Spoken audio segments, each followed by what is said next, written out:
প্রথমত আমরা বলছি যে আমাদের আজকের এই কাজটি তিনটি কারণে গুরুত্বপূর্ণ। প্রথম হচ্ছে এটি আল্লাহ তাআলার নির্দেশ, এটা একটা ইবাদত। আমরা যেমন নামাজ পড়ি, রোজা রাখি, হজ করি, যাকাত দেই, তাসবিহ তাহলিল জিকির করি, আপনাদের মাঝে আজকের যে এই উপহার সামগ্রী বিতরণ, এটিও ইসলামের একটি ইবাদত, এটা আল্লাহর নির্দেশ। আমরা এটি রাজনৈতিক কারণে করি না, এটি করি আল্লাহর নির্দেশ, ইবাদত মনে করে করি।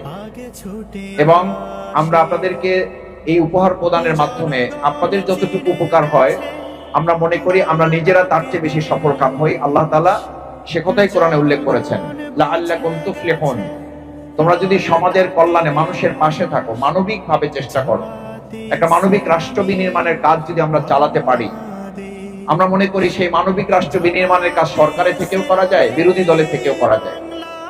সেই কাজ এমপি হয়েও করা যায়, ওয়ার্ড কাউন্সিলর, মেম্বার, মেয়র হয়েও করা যায়, সাধারণ একজন মানুষ হয়েও করা যায়। বাংলাদেশ জামাত ইসলামী আজকে বিরোধী দল হিসাবে, আমি শফিকুল ইসলাম মাসুদ জাতীয় সংসদ সদস্য হিসাবে এখানে হঠাৎ করে আপনাদের মাঝে এসেছি, ব্যাপারটা কিন্তু তা নয়। এই কাজ আমরা বিগত 22 বছর, আমি অন্তত ঢাকাতে বিগত 22 বছর এই কার্যক্রম সাধারণ একজন ঢাকাবাসী হিসাবে, দেশের একজন নাগরিক হিসাবে এই কাজ আমরা পরিচালনা করেছি। কেন? দ্বিতীয় গুরুত্বপূর্ণ হচ্ছে এই কারণে যে জামাত ইসলামের 4 দফা কর্মসূচির এটা একটা কর্মসূচি, অর্থাৎ আমাদের 4 দফা কাজ, জামাতের মূল কাজ যেটি, সেই কাজের এটা একটা কাজ, সমাজ সংস্কার এবং সমাজ রাষ্ট্র সংশোধনে মানুষের পাশে থেকে কাজ করা। আমি অনেক সময় বলি, কেউ কেউ 31 দফা কার্যক্রম ঘোষণা করেন, আর আমরা বলেছি আমরা আমাদের সংগঠন পরিচালনার শুরু থেকে, আমাদের সংগঠন প্রতিষ্ঠা কাল থেকেই এই রাষ্ট্র সংস্কার এবং সংশোধনের কার্যক্রমে আমরা নিজেরা নিজেদেরকে সম্পৃক্ত রেখেছি। আজকে বাংলাদেশ জামাত ইসলামী বিরোধী দল, আজকে বাংলাদেশ জামাত ইসলামী 68 জন সংসদ সদস্য, বিরোধী দলে আমাদের আরো সংসদ সদস্য রয়েছেন। এই যে আমাদের সংসদ সদস্য রয়েছেন, আমরা সবাই মিলে একটা মানবিক রাষ্ট্র গঠনের অংশ হিসাবে কিন্তু আজকে এই কাজ করছি। আমরা বলছি না যে আমরা বিরোধী দল সুতরাং আমরা এই কাজ আর করবো না। আমরা যদি বিরোধী দল নাও হতাম, আমরা যদি এমপি নাও হতাম, তাহলে আমরা এই কাজগুলো পরিচালনা করতাম এবং এই কাজগুলো ভবিষ্যতে আপনাদের প্রিয় নেতা এই এলাকার ইঞ্জিনিয়ার আব্দুল হাকিম খান, উনি আপনাদের দোয়া সমর্থনের জন্য চেষ্টা করছেন।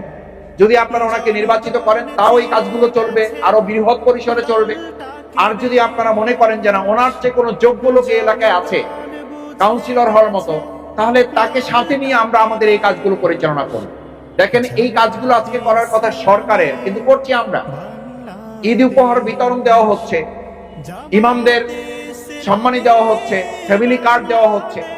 সেই কার্ডেই আমরা আবার লক্ষ্য করছি যে একই সাথে ফ্যামিলি গুলোকে আমাদের কোথাও কোথাও অন্যায় ভাবে হত্যা করে ফেলা হচ্ছে, লোকদেরকে খুন করে ফেলা হচ্ছে।